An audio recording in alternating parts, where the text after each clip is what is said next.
স্ত্রীকে কখনো মা বাপ সন্তান সন্ততির সামনে কোনো ভুল ত্রুটি হলে শাসন করবেন না।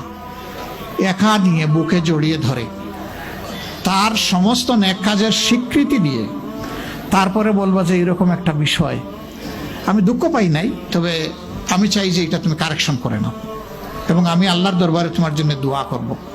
মাথায় হাত রেখে একটু দোয়া করে দেন। এর চাইতে বড় আর কোনো শাসন হয় না। কিন্তু আপনি যদি মাকে খুশি করতে গিয়ে মায়ের সামনে তাকে ধমক দেন, তার ব্যক্তিত্বের উপর আপনি তীর ছুঁড়েছেন, আঘাত দিয়েছেন, সে ফুঁসে উঠবে। সে বলবে সব উজাড় করে তোমার এই সংসারে দিলাম, আজকে তুমিই না আমাকে এইভাবে বেইজ্জত করলে। সে মানুষ তো, তার মানবিক রিয়াকশন হবে। কাজ করবো না আমরা কেউ। আমাদের জীবনের অংশ, আমাদের হাড়ের অংশ, আমাদের কলিজার অংশকে আমরা সেইভাবে সম্মান দিব ইনশাআল্লাহ। আমরা ভালোবাসবো সে আমার স্ত্রী, আমরা শ্রদ্ধা করবো সে আমার সন্তানের মা। স্ত্রী হিসাবে ভালোবাসা পাবে, মায়ের জাতি হিসাবে সে সম্মান পাবে। এই দুইটা ব্যালেন্স করে যদি আমরা চলি, গড় হবে জান্নাতের টুকরা ইনশাআল্লাহ।